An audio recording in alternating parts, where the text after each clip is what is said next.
Welcome once again to In the Trenches with Dave Lapham, brought to you by First Star Logistics in the First Star Logistics studios, as always. And it's time now for Keys to the Game. We're talking about divisional playoff game. Big time. Knocked off the Raiders, advanced to Nashville to play the Titans. When you think Titans, you think Derrick Henry. He's 6'3", 247 pounds they list him at, so he's probably over 250 at this stage of the season. And this guy is a beast. His size-speed ratio is off the charts. He's one of those running backs, and there are many of them in the National Football League that can run you over and then run away from you. I mean, he was timed over 21 miles an hour, closer to 22 miles an hour at his fastest speed on the football field. That's Jamar Chase type speed. And this guy's as big as he is, that should be illegal. He has a lethal stiff arm. Seen him stiff arm players and throw them around like they're rag dolls. He is a specimen physically. How much will he play? He hasn't played since Halloween. Broken foot, broken right foot. When he plants that right foot and turns up the football field, all that torque, all that pressure that's going to be on that foot, will he be able to hold up? Will he get 15 to 18 snaps? Carries in the football game? Will it be closer to 25 to 30? It's going to be interesting. I think the flow of the game, a lot of factors are going to determine how much Derrick Henry plays. But when he does play, the one thing that you cannot allow him to do is to get a full head of steam, because, man, that's when he can destroy people.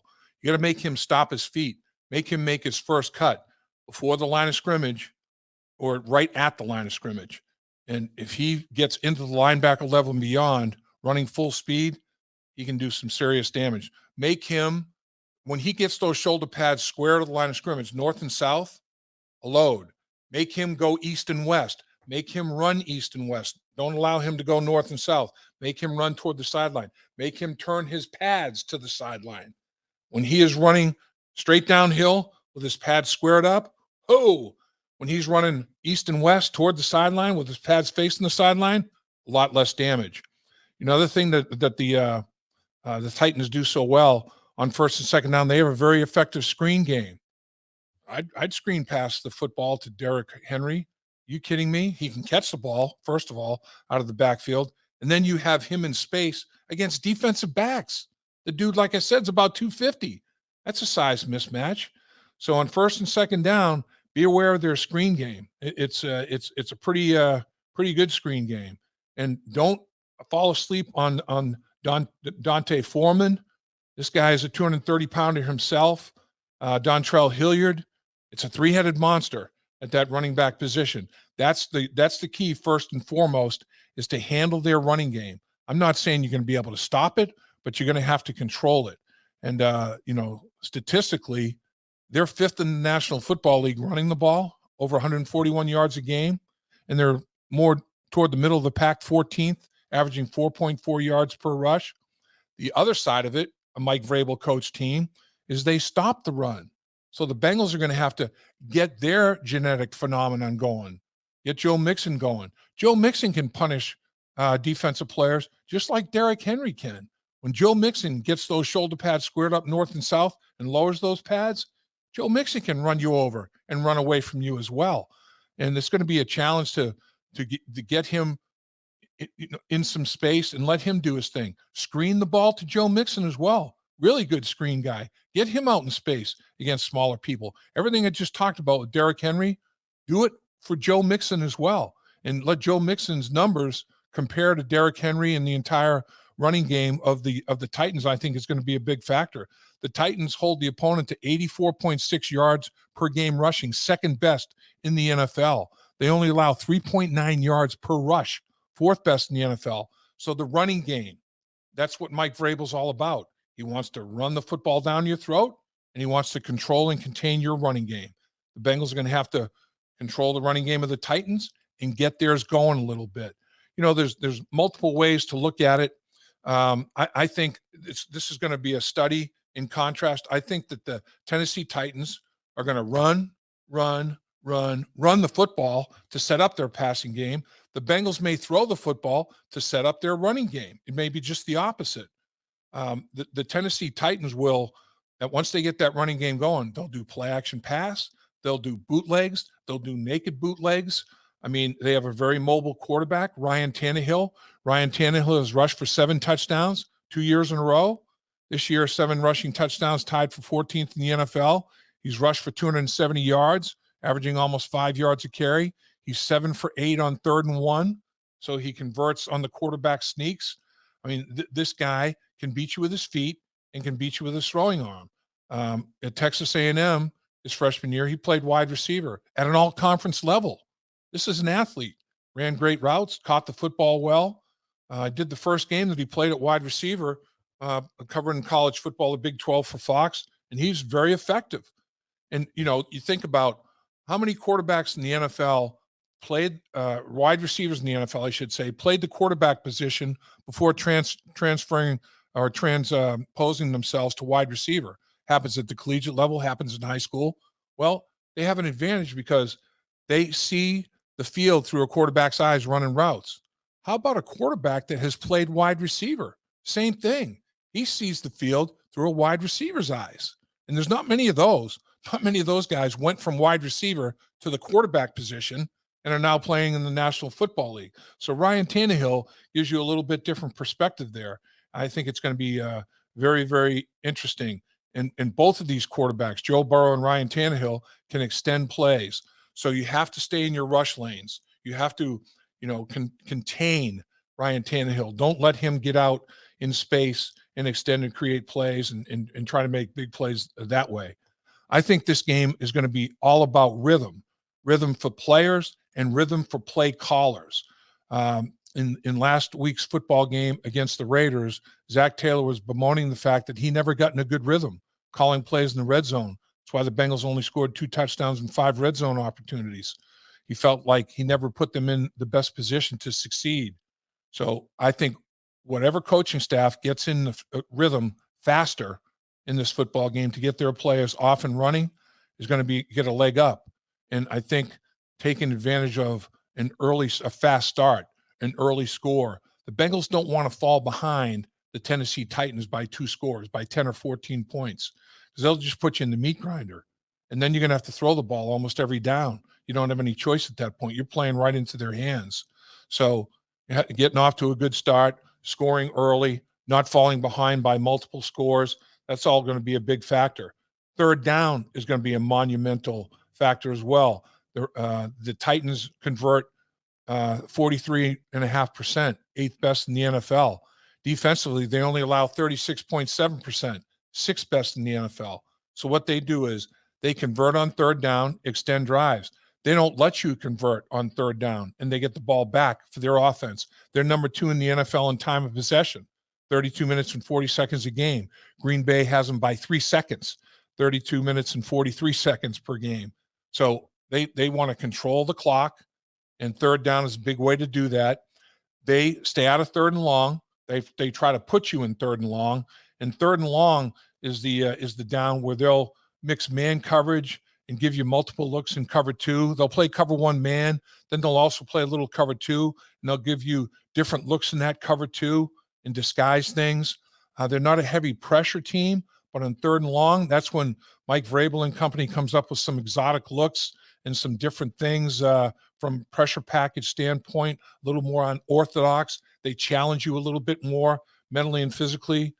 So that's going to be a big factor, how you perform on 3rd down. The one thing, though, getting back to Derrick Henry, the running game and all that sort of thing, bottom line is you have to put your big boy pads on, the biggest big boy pads you can find, because Derrick Henry's big. They have 2 wide receivers, Julio Jones and A.J. Brown, that weigh over 220 pounds. I mean, they're just a big physical football team. The left side of their offensive line, Taylor Lewan and Roger Saffold, Pro Bowlers, big, physical, maulers in the run game. They like to throw you around. Ben Jones at center has been around a long time. He likes to do the same thing. The left side of that offensive line can be pretty dynamic. They've been beaten up, but now they're back healthy. They're getting healthy at the right time. Mike Vrabel had to deal with 91 players during the course of the season due to injury and COVID issues. 91, NFL record. And they went through a little stretch where they went 1-3. and they had some injuries they were dealing with. Now they're starting to get healthy at the right time as playoffs are underway. They're getting more and more people back. So the Bengals are getting beaten up in the defensive line. The Titans are getting people back. It's all about timing. So that's going to be an interesting thing to monitor.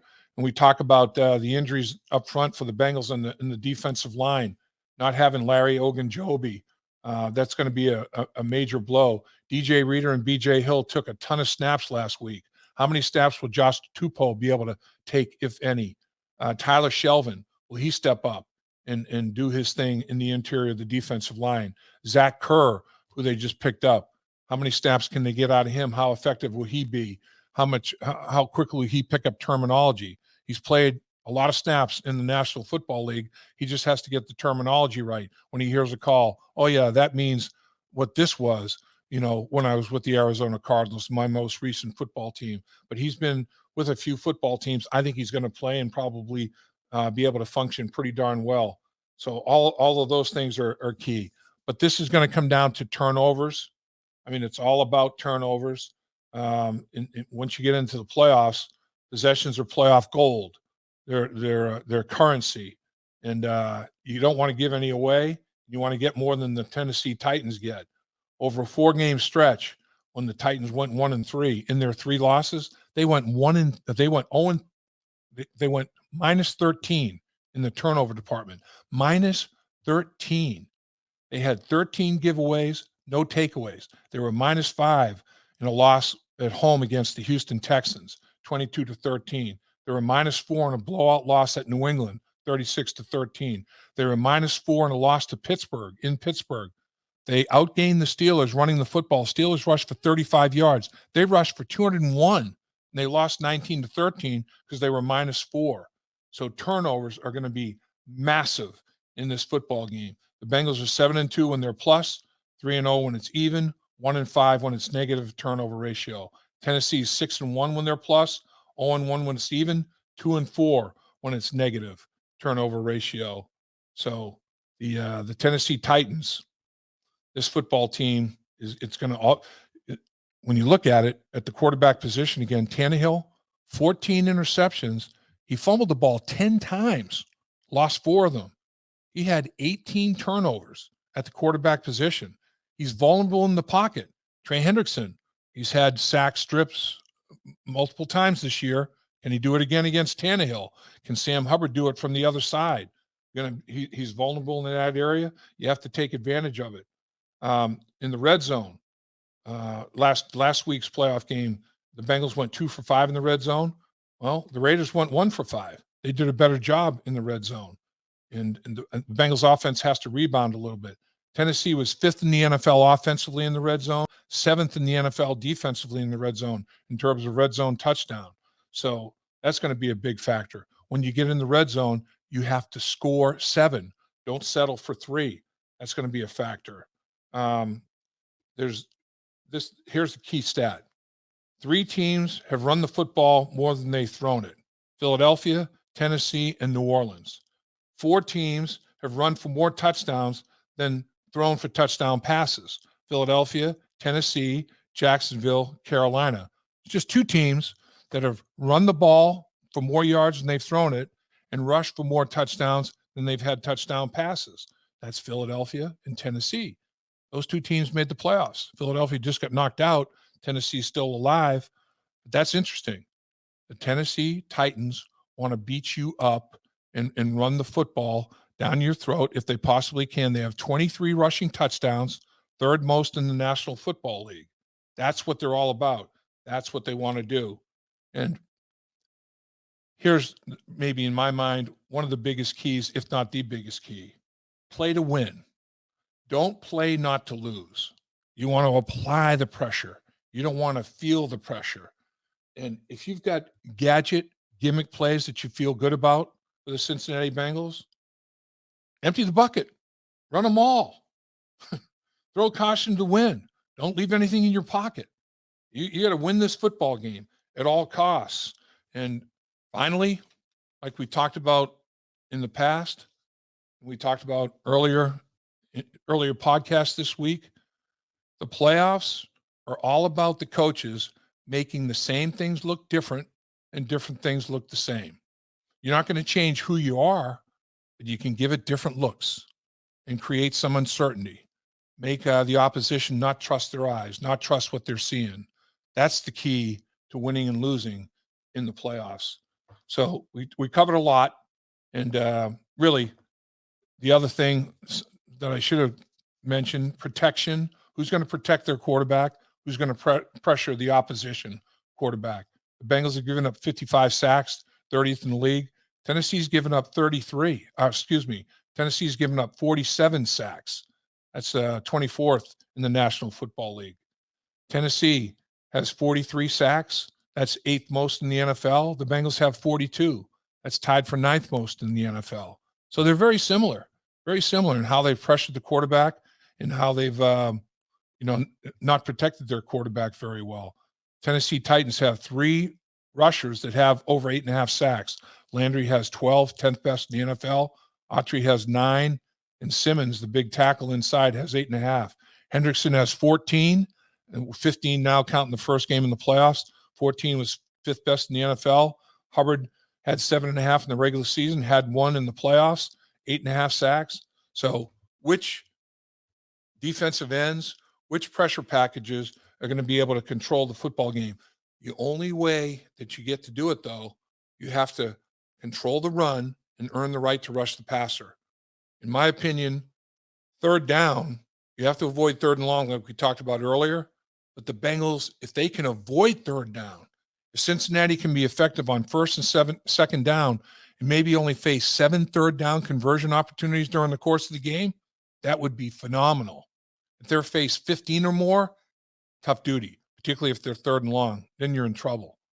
So put the Tennessee Titans in 3rd and long, and in my mind, that's 3rd and 5 or 6 or more. And if you're the Bengals, be in 3rd and makeable, 3rd and reasonable, which is 3rd and 4 or less. I think that's going to be a big factor in this football game. A lot of things to think about. In the playoffs, there always are. But play a clean, smart football game. Avoid turnovers. Avoid penalties. Play to win the football game. Don't play not to lose the football game. The Bengals could come home with the W in the divisional playoff round and advance to the AFC Championship. How about that, Bengals fans? Hooday. At First Star Logistics, we're a very strict company that really puts the pressure on our employees.